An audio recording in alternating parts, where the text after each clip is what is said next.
राज्य शिक्षा शोध एवं प्रशिक्षण परिषद बिहार पटना में आपका स्वागत है। हम लोग स्टूडेंट अर्थमेटिक प्रोग्रेशन समानांतर श्रेणी का स्टडी कर रहे हैं। उसमें पिछले क्लास में हम लोग प्रॉपर्टीज मीन्स एपी के प्रॉपर्टीज या आप ऐसे कह लें अर्थमेटिक प्रोग्रेशन के गुण धर्म से रिलेटेड प्रश्न को देखे थे। इसमें एक बात और भी महत्वपूर्ण है, इसे हम नोट करके लिखते हैं। टॉपिक मेरा एपी है।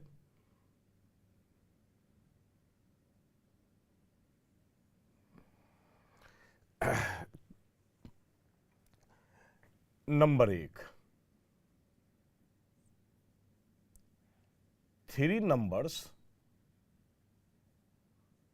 are in AP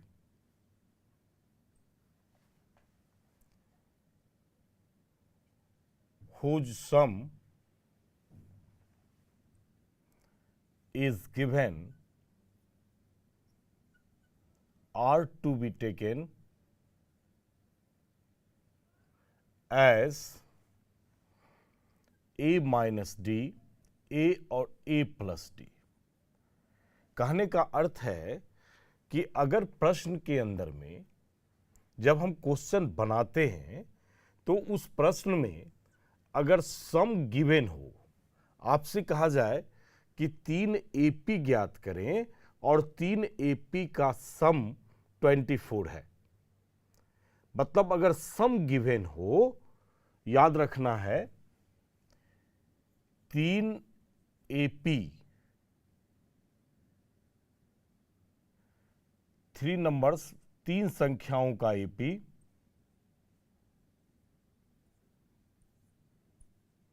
या पदों लिख दीजिए,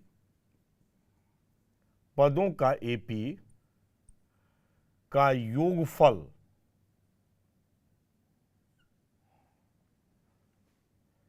दिया गया हो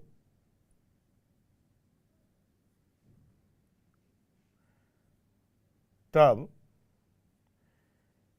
3 एपी को A माइनस डी, A और A प्लस डी मानने का काम करेंगे।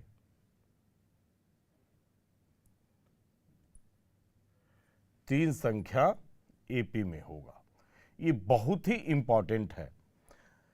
ऐसा नहीं है अगर हम लोग इसके बदले A और A प्लस डी और A प्लस 2D को भी अगर सपोज करते हैं तो कैलकुलेशन लंबा होगा और क्वेश्चन इससे सॉल्व किया जा सकता है। इसलिए आप कैलकुलेशन को आसान करने के लिए आप हमेशा 3 एपी को A माइनस डी, A और A प्लस डी मानने का काम करेंगे,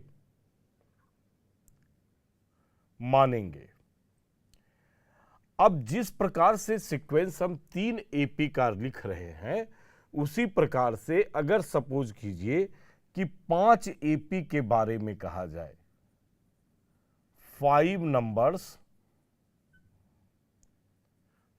numbers are in AP whose sum is given are to be taken as A minus, एक एक डिफरेंस है तो A minus 2D, A minus D, A plus D और A प्लस 2D मानने का काम करेंगे। ये 5 एपी मेरा हो गया, 1 2 3 4 5। और अगर जब भी आप इस प्रकार से कैलकुलेशन में मानने का काम करेंगे, क्योंकि ध्यान देंगे कि सम गिवन है, क्या गिवन है? सम गिवन है, माने एपी का योग गिवन है। जैसे ही एपी का योग गिवन है तो अगर आप इसे प्लस करेंगे तो ये डी वाला सभी टर्म जो है कैंसिल हो जाएगा और ए का वैल्यू आपको फाइंड हो जाएगा। मतलब क्वेश्चन में एक वेरिएबल में यह चेंज कर जाएगा तो क्वेश्चन आपका आसान हो जाएगा। तो जिस प्रकार से 3 नंबर्स को आपने माना 5 नंबर्स को माना, उसी प्रकार से हम 7 नंबर्स को भी ले सकते हैं। 7 numbers are in AP whose sum is given are to be taken as a minus 3d, a minus 2d, a minus d, a plus d और a plus 2d और a plus 3d। इस प्रकार से ही number, मतलब जब भी 3, 5, 7, 9 इस प्रकार का रहेगा तो एक d को आप माइनस करेंगे और लास्ट में एक d आप प्लस करेंगे। तो ऑड नंबर में अगर रहा, ऑड का मतलब ये टर्म्स प्रश्न के अंदर में एपी का टर्म अगर ऑड नंबर में है, तब ऐसी स्थिति में आप इसी प्रकार से सपोज करेंगे। ध्यान रखेंगे इसका nth के लिए भी यूज कर दिया गया है क्वेश्चन को, और डायरेक्ट जो है क्यूसैट के इंजीनियरिंग एग्जामिनेशन में डायरेक्ट क्वेश्चन पूछा गया कि आपके पास में 7, 5, 3 इस प्रकार से n मान लिया गया और n नंबर्स के बारे में कहा जाए, या कोई ऑड नंबर हम दे दें, जैसे 2n + 1 एक ऑड नंबर है, और उसके बारे में कहें कि आप बताएं कि उस नंबर को आप कैसे लेट करेंगे या उसका जनरल फॉर्म क्या होगा, कहने का अर्थ है हम कह रहे हैं n numbers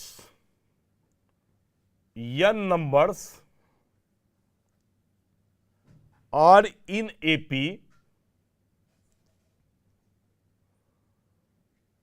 whose sum is given are to be taken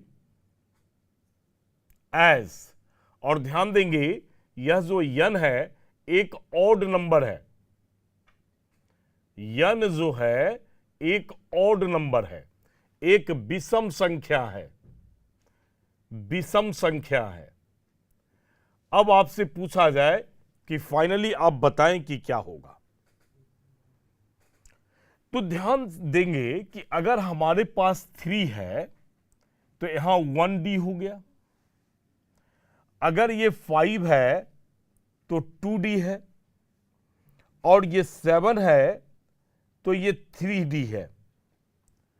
तो एक रिलेशन स्टेबल करने का काम हम लोग करेंगे, एक रिलेशन स्टेबल करेंगे। 3 में आप 1 लिखे हैं, यहां 5 में 2 हो गया, तो 5 में 2 होने का मतलब है कि आप कह सकते हैं कि 5 नंबर में से एक नंबर माइनस करके डिवाइड 2 कर दीजिए, तो 5 - 1 4/2 तो 2d हो गया। क्या ये इसमें भी फॉर्मेट में आएगा? अगर 7 में -1 करके 2 से डिवाइड कर दें तो ये 3 आएगा, तो इसका अर्थ है कि ये 3 से शुरू हो रहा है। उसी प्रकार से जब यहां 3 है, यहां हमारे पास में 3 है, तो 3 में भी आप 1 माइनस करके 2 से डिवाइड कर दें, 1 होगा।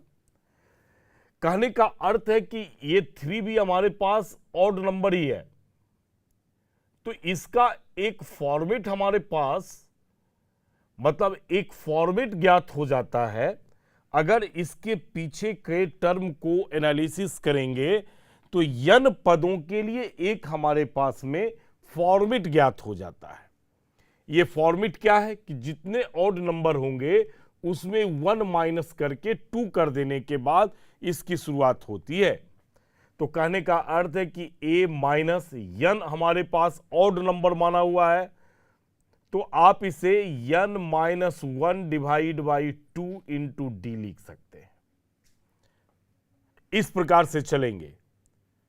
फिर आप एक और डी को माइनस करेंगे, माने इसके बाद एक एक डी आपका माइनस हो जाते जाएगा, तो n माइनस 3/2 इंटू डी हो जाएगा। एज ऑन बीच वाला जो टर्म है वो यही रहेगा, a माइनस डी, ए और a प्लस डी,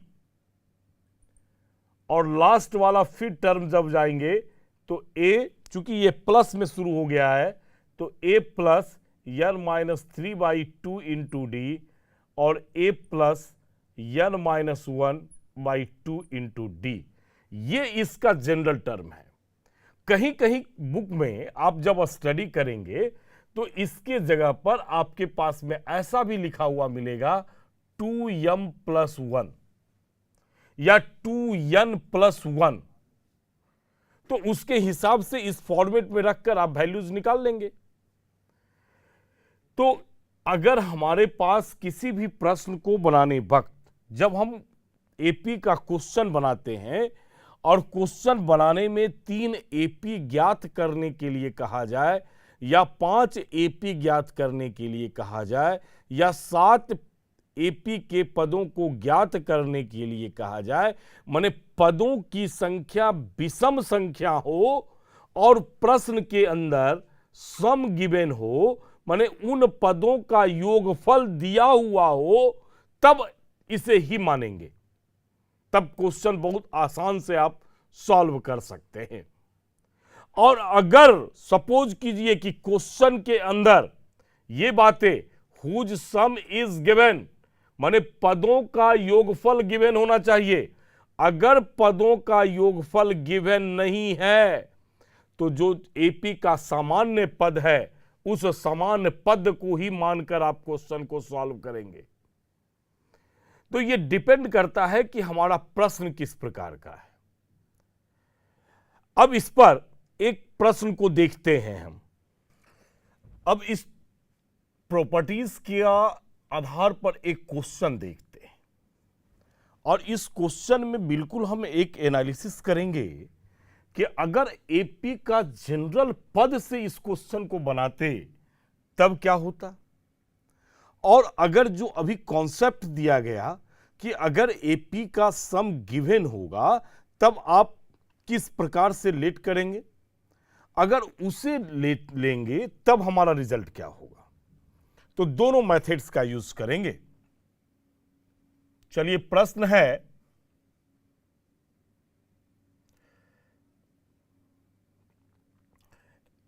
तीन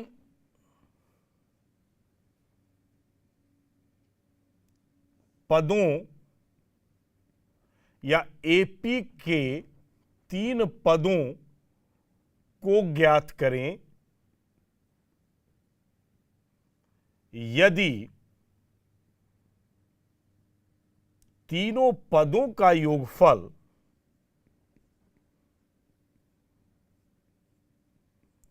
तीनों पदों का योगफल 21 तथा अंतिम 2 पदों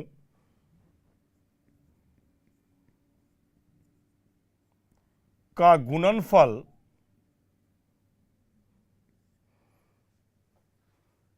गुणनफल 63 है, 63 है। हम ऐसा क्वेश्चन लेते हैं।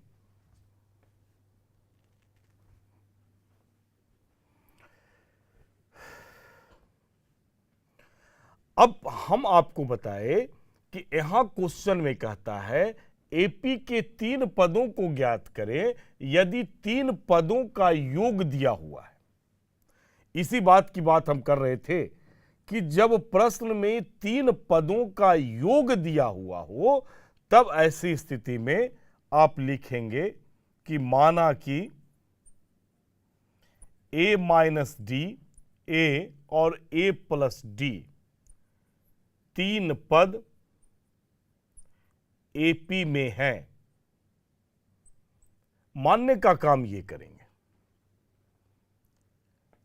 अब इसका सम दिया हुआ है, माने अकॉर्डिंग टू क्वेश्चन, प्रश्न से आप चल रहे हैं।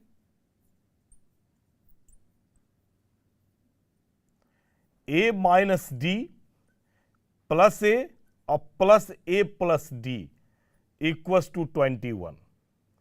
तो ये डी और ये डी कैंसिल हो गया, रिजल्ट हमारे पास आ गया 3a इक्वल टू 21, इसलिए a equal to 21/3 equal to 7। ये 7 फाइंड हो गया। साथ में ये कहता है कि अंतिम दो पदों का गुणनफल तथा अंतिम दो पदों का गुणनफल माने a into A plus D equal to 63 है। a का वैल्यू रख देते हैं, तो 7 प्लस डी इक्वल टू 63, तो 7 प्लस डी इक्वल टू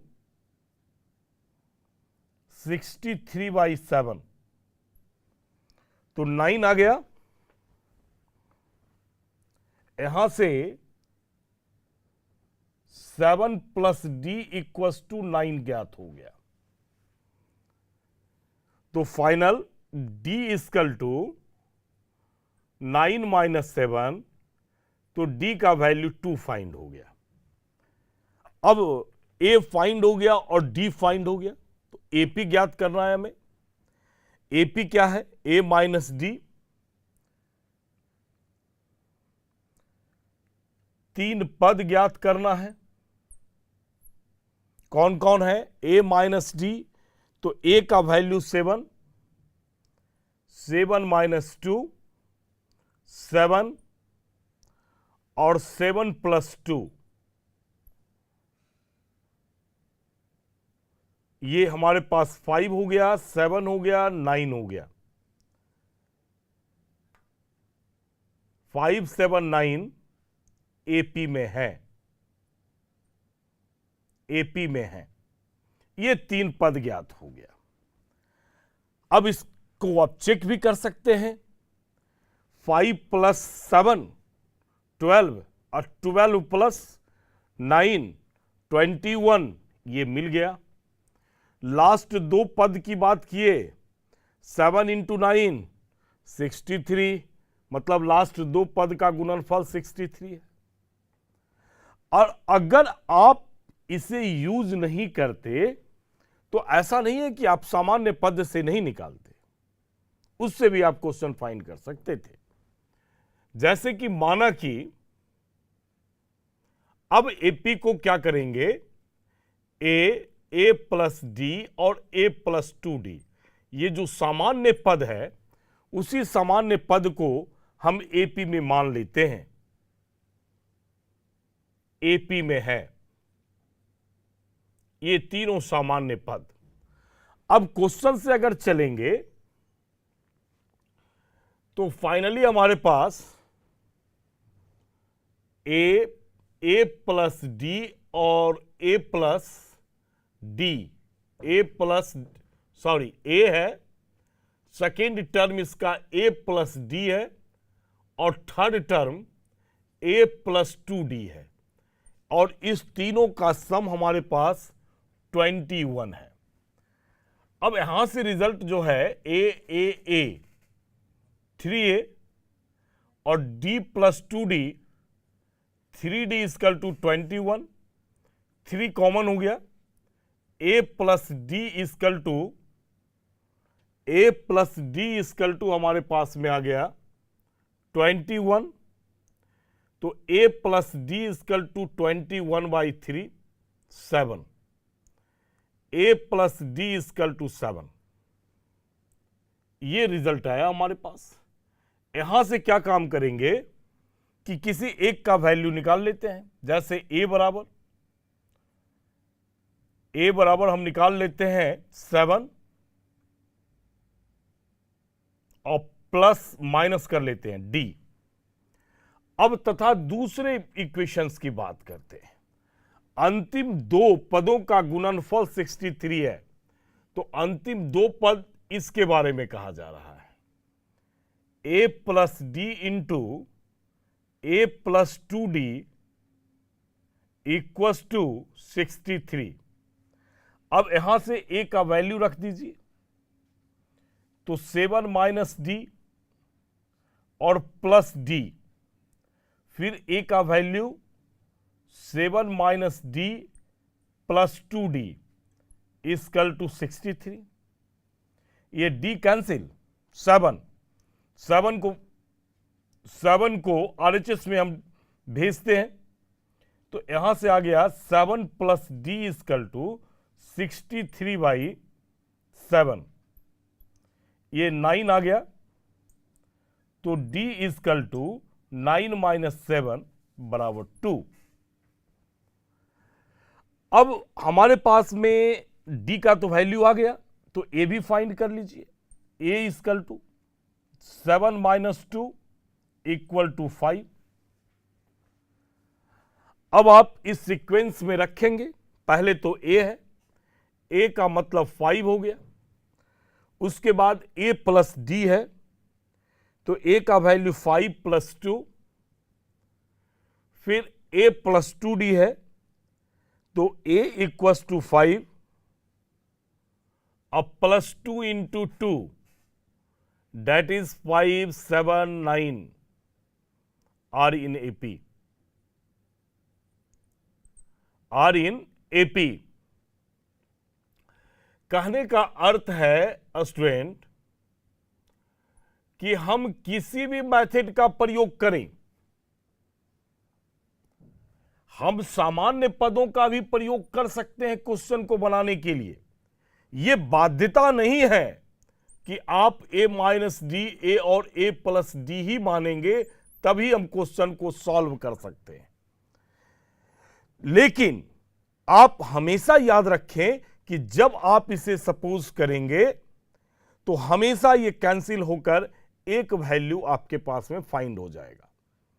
मतलब ये क्वेश्चन 2 वेरिएबल, चूंकि सम गिवन है और जब भी इसे मानेंगे तो सम गिवन है, तो इसका जब सम फाइंड करेंगे तो फाइनली क्या होगा, ये कैंसिल आउट हो जाएगा और ये सर्वदा क्वेश्चन एक वेरिएबल में चेंज कर जाएगा।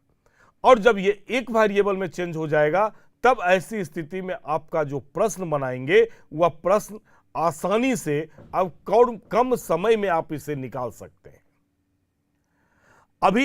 अभी जो हम लोग देखे, इसका कह लें कि प्रॉपर्टीज भी आप इसे बहुत सारे राइटरों ने अपने प्रॉपर्टीज में भी लिखा है और बहुत सारे राइटरों ने इसे एक्स्ट्रा पॉइंट देकर भी लिखे हैं कि 3, 5, 7, 9, 11 इस प्रकार का अगर एपी का पद है और प्रश्न गिवन है, तो क्या प्रश्न में योगफल गिवन है, तब ऐसी स्थिति में आप क्या मानेंगे जिससे आप क्वेश्चन आसानी से सॉल्व कर सकते हैं। अब दूसरे साइड में देखेंगे कि 3 का तो हमने देखा, 3 पदों के बारे में हमने स्टडी किया। अगर वो पदों की संख्या 4 हो, 6 हो, 8 हो, तब हमें क्या मानना चाहिए और क्या मानने से प्रश्न मेरा आसानी से सॉल्व हो जाएगा। Number 2, 4 numbers are in AP whose sum is given are to be taken as a minus 3d, a minus d, a plus d और a प्लस 3d। मीन्स कहने का अर्थ है कि हम यहां 2 d के डिफरेंस से आगे की ओर बढ़ेंगे। बैलेंस्ड होना चाहिए। a माइनस 3d लास्ट है, फर्स्ट है, तो लास्ट प्लस में a माइनस डी और a प्लस डी। क्योंकि सम गिवन है तो हम इसे जब जोड़ेंगे तो इसका d वाला जो सभी टर्म है वो कैंसिल हो जाना चाहिए और a का वैल्यू फाइंड हो जाना चाहिए। मतलब यहां कहेंगे कि चारों पदों का, एपी के चारों पदों का योगफल प्रश्न में अगर गिवन है, दिया हुआ है, तभी इसको मानना है। एपी के चारों पदों का योगफल दिया हुआ हो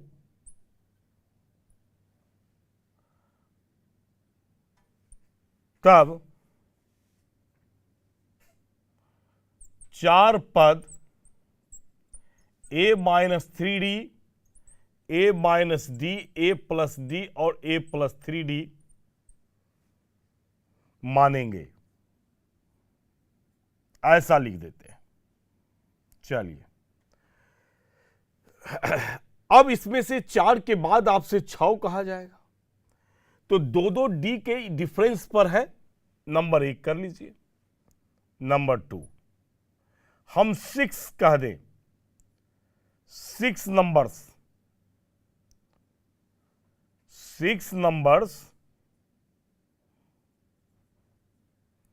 6 numbers are in AP whose sum is given are to be taken as 6 है a-5d, a-3d, a-d, a+d, a+3d और a+5d। ये 6 टर्म 1 2 3 4 5 6। अब जिस प्रकार से 6 टर्म को आप लिख रहे हैं, हम आपसे 8 कहेंगे तो फिर -7 तक आ जाएंगे। 2d इधर माइनस करेंगे और 2d इधर क्या करेंगे, प्लस करेंगे। आपसे क्वेश्चन में 8 का भी चर्चा किया जा सकता है। 8 नंबर्स बिल्कुल ध्यान से सीखने का प्रयास करें कि कैसे लिखते हैं, इसका कॉन्सेप्ट क्या है लिखने का। Whose sum is given are to be taken as 8 की बात किए हैं a-7d, a-5d, a-3d, a-d, a+d, a+3d, a+5d, a+7d। इस प्रकार से आप लिख सकते हैं। अब इसी को हम अगर आपसे कहें कि नहीं आप इसे जनरल टर्म में लिखें, यन के लिए लिखें, हम इसे 2m के रूप में भी लिख सकते हैं, लेकिन वो लिखना आसान होगा, इसलिए हम कह रहे हैं कि नहीं आप यन के पदों में आप इसे व्यक्त करें। आपसे कहा जा सकता है कि नहीं आप इसे आर के पदों में व्यक्त करें, आपसे कहा जा सकता है कि p+q के पदों में भी व्यक्त करें। हमारे पास जनरल टर्म बनाना है, हम किसी भी पद में आपको व्यक्त करने के लिए कह सकते हैं। अब मान लेंगे कि यन हमारे पास इवन नंबर है, यन है एक इवन नंबर है और ये इवन नंबर आपके पास में एपी में है, are in AP, whose sum is given are to be taken as। Finally क्या होगा देखेंगे। अब पीछे वाले से एनालिसिस करेंगे। अगर यहां 4 है तो यहां देखिए 3 से शुरू हुआ -3d। अगर ये 6 है तो यहां देखेंगे हम लोग 6 के जगह पर यहां एनालिसिस करेंगे -5d है, मतलब 1 कम है। यहां 8 है, यहां देखिए -7d है। तो जब 4 टर्म लिख रहे थे तो -3d से शुरू हुआ, जब 5 टर्म में आए तब ये -5d से शुरू हुआ और 8 आए तो -7d से शुरू हुआ। इसका अर्थ है कि 1 कम करेंगे। तो यहां यन है तो a माइनस क्या होगा, यन -1 इंटू डी। फिर देखेंगे यहां 2 का डिफरेंस है, -7d, -5d। तो आप -5d इसका मतलब 2D को ऐड कर रहे हैं यहां, है ना।